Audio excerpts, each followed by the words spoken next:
I just wanted to take this time today because I don't always talk about like things that are going on with me. I do a lot of like the highlight reels of the things that I get to do, the places I get to go, and things I'm doing in my classroom, and I don't always take the time to just sit down and talk to you about life.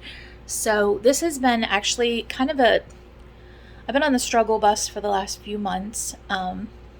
I did have the opportunity to apply for a dean's position, which is an administrative type of position, but it's teacher level. And I think that like there's a common misconception when people take jobs or when people don't take jobs about why they decided to do that.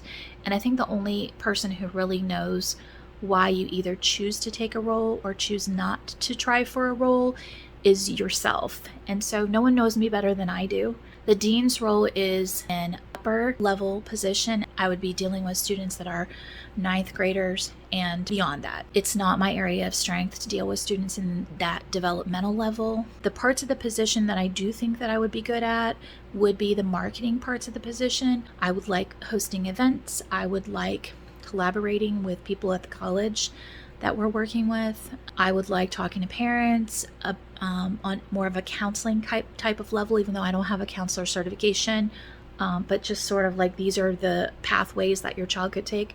I would be good at that. I would enjoy it. The thing that I think I would not enjoy and not be so good at would be the fact that right now the perception of the early college is low.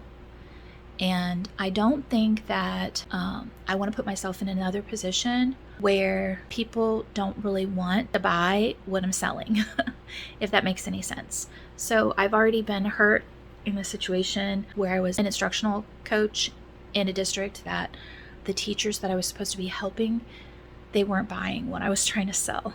And I was hurt by people in churches that didn't want to buy what I had to sell, metaphorically speaking.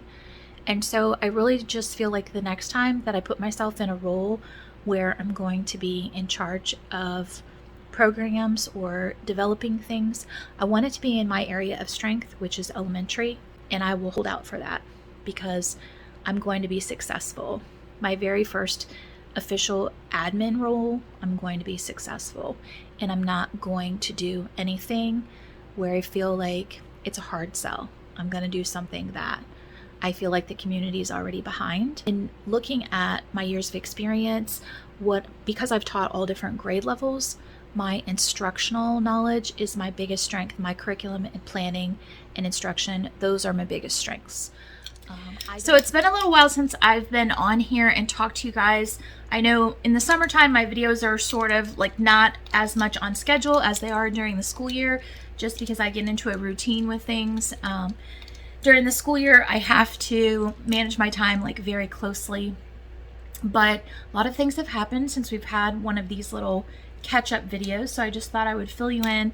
I have a lot of content still to post from my voyages to Africa, and I'm excited to get into all of that content with you and share more of my experiences on my channel. But today's video is just going to be a little bit different, so I hope you enjoy it. I am in bed, obviously, as you see. I have been in bed since like Monday or Tuesday this week, most of the time. I went to visit my family in Maryland after we returned from Africa, and I wanted to distribute my souvenirs. So I went to visit them for a few days, and then my niece had a birthday party, so I stayed for that. When we returned, I started feeling sick, and I ended up by Monday being laid out in bed, and I had a little bit of a fever and just stomach issues, and just kind of feeling uneasy in general, and a splitting headache. And then come to find out one of my family members tested positive for COVID. So there's a good chance that I have had COVID this week. During the school year, I would definitely go get tested, but really there's nothing that they can do for me other than just keep an eye on me and make sure that, you know, I don't have any major complications from it. So I didn't really see any reason to get tested. I'm not a big fan of just testing just to test. I can isolate myself from other people easily enough in the summertime because my schedule is my own. So that's what I've decided to do. I stayed home all week. My fever broke a couple of days ago, and since then I've been feeling better like every day. It's like whatever I do, a couple hours later I need to take a nap. So, ooh, I'm making toast. Hold on.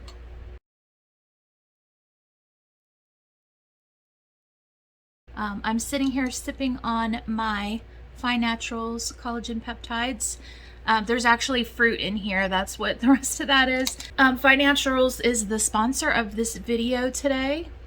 Fine Naturals is an all-natural product. It's sourced from grass-fed, non-GMO cattle, and it supports healthy hair, nails, skin, and joints, which for me, all of those are great reasons to take it. But the relief of joint pain is my number one reason for being interested in trying this product. So thank you, Fine Naturals, for sponsoring this video. And now we'll get into it. Okay, so in the middle of that, Joe came home and he brought me lunch from our local restaurant, a bunch of salads. He knows that I love their like light salads on their salad bar on Sundays, and so he brought me those from the Fairfield Steakhouse for lunch. So that tasted pretty good. I was able to eat a decent amount. So anyway, so I'm feeling probably like 60% to 70% better. So I'm just kind of taking it easy. I've been sleeping a lot, and I know at some point this week I'm going to have to go into my classroom and start setting up because, you know, next week we're taking Ainsley to Colorado and I don't want to have to do all of it when I get back. So just trying to I took this last week because I had it and just really rested, and I'm glad that I have.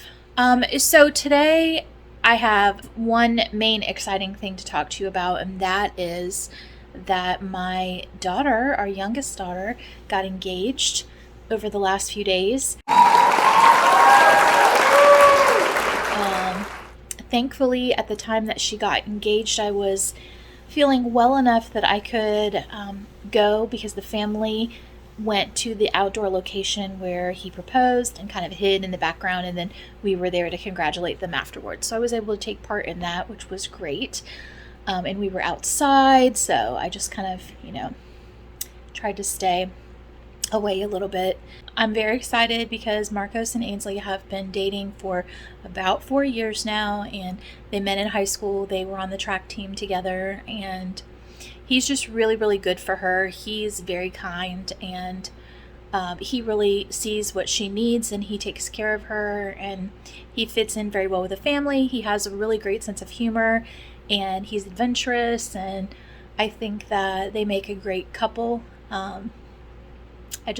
I'm really excited to have him in the family. So that means we are going to have a busy next year.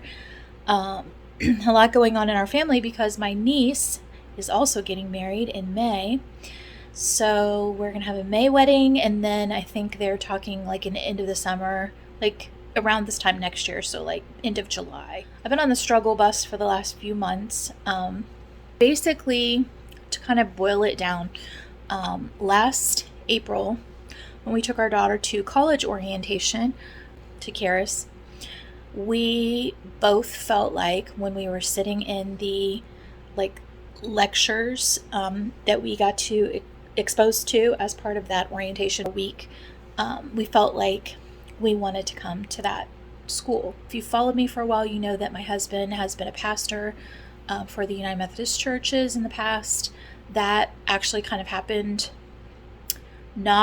It wasn't something we were seeking. It just sort of happened because of connections that we had, friendships that we had made, and people that we'd worked with on other faith-based activities wanted us to come and help them.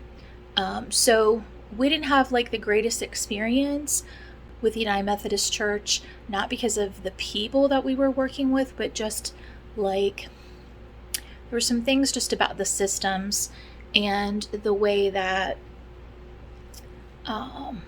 they were handling the transition between the older, more traditional members of the church and bringing in new families to bring in like fresh, modern approaches in the church.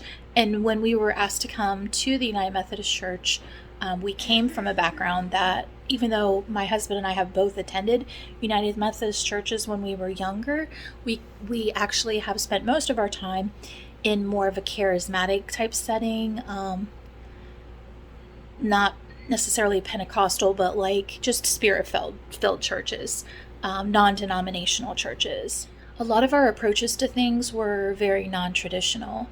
And so we just, didn't have the best experience, because when we were asked to come into the churches, the idea was that we would be like a bridge filler, like a gap filler. And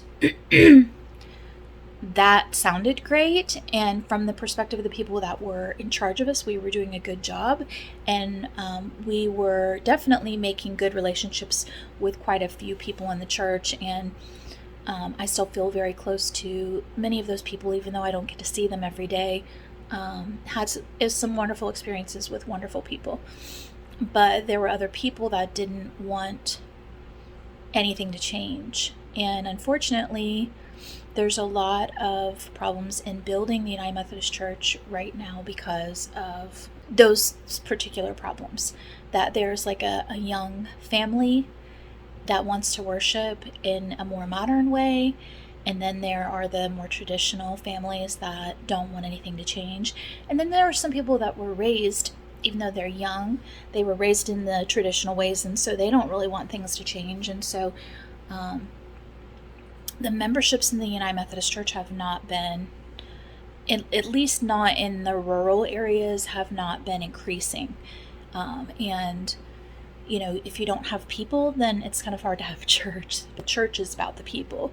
So it just put us in an awkward situation, because we were sent to do something that it was difficult to sell. And so I guess like over the years, I have found myself in these situations. Like when I think back to my situation where I was asked to be instructional coach, I was so excited about that job. And I really wanted to impact students in a positive way by helping teachers with their instruction. And I had really good intentions for supporting and serving the people that I was, working with. But my job description was a hard sell, and it put me at a real disadvantage. And so I have kind of like bad, I don't know what you want to call it, bad juju or whatever. Just like in some cases, like PTSD responses to being put in situations where I feel like our mission, or my mission, whether it be our joint mission, Joe and I as a couple, or my mission as an individual, is to do something that the general public is not like receptive to.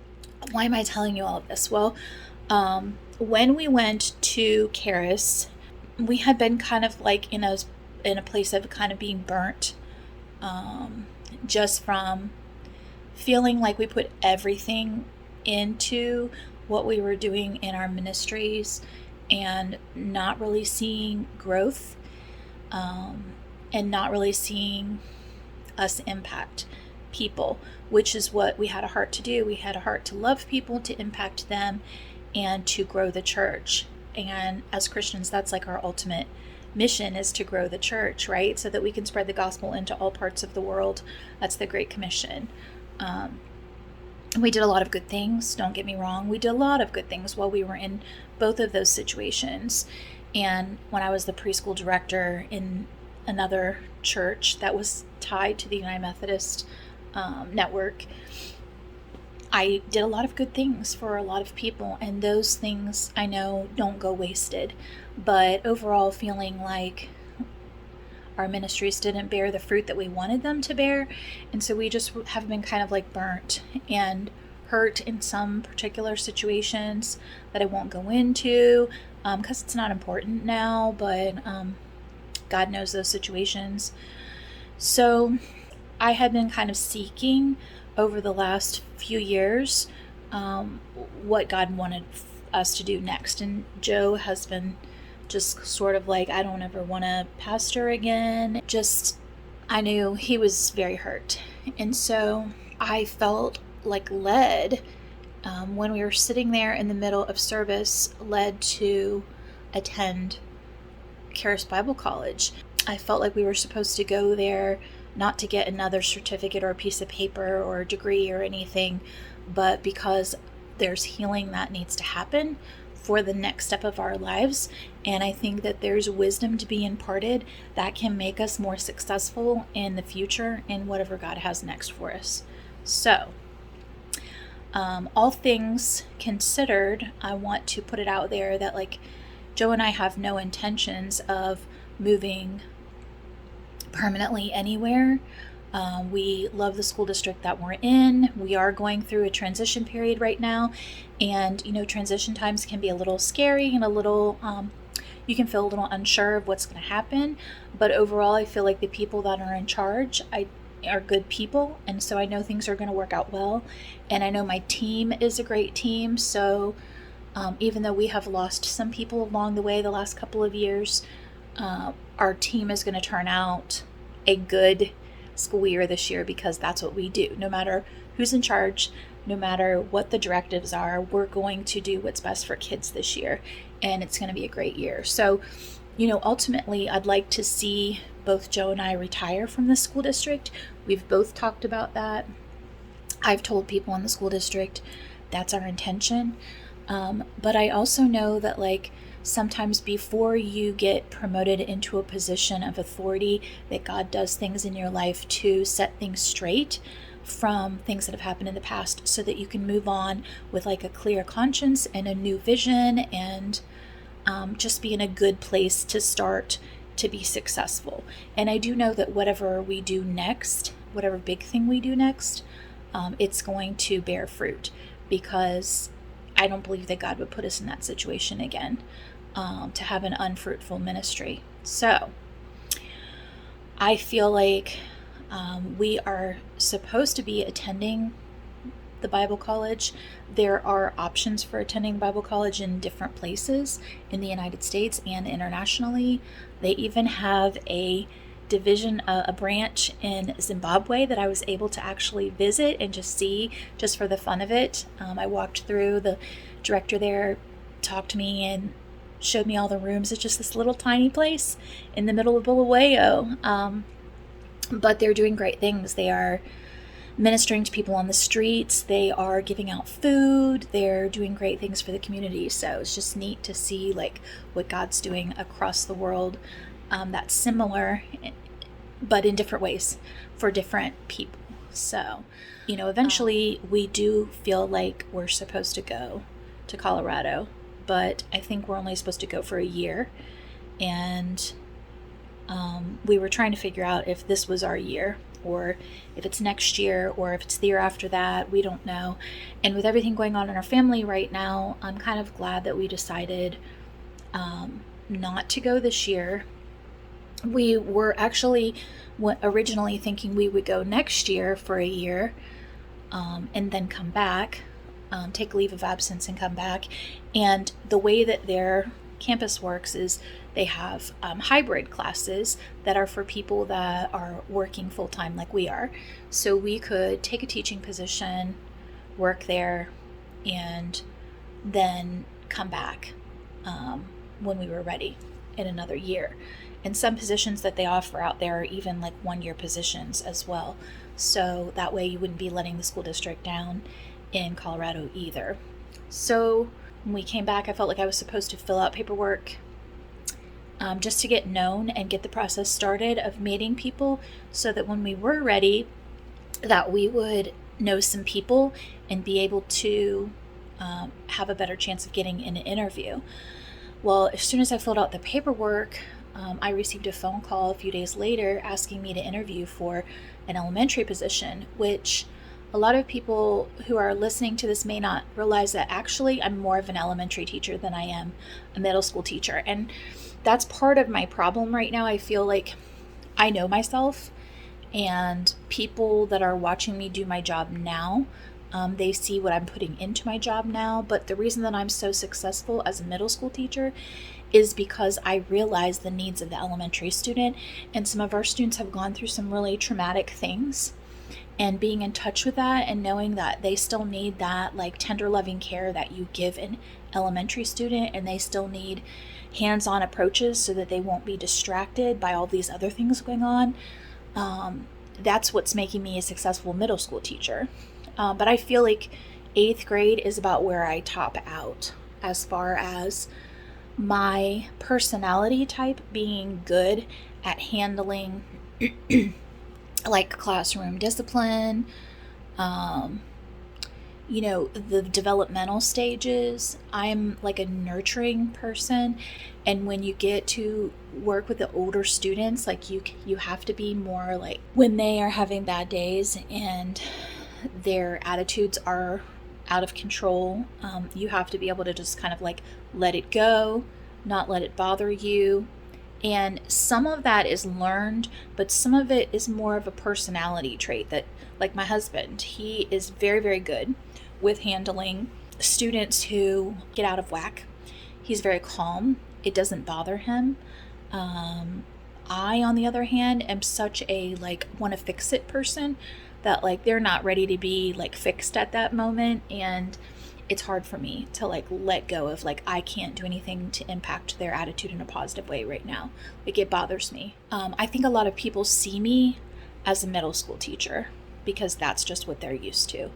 But actually my training and my passion and my knowledge base is so much broader at the early levels, even as down as low as pre-K. Like I have so much experience and understanding with bringing kids to, good books at different levels, at integrating reading strategies into the curriculum for all different subject areas, teaching kids the basics of writing, sentence structure, and everything that an elementary teacher needs to be good at. Like, that's where my knowledge base is.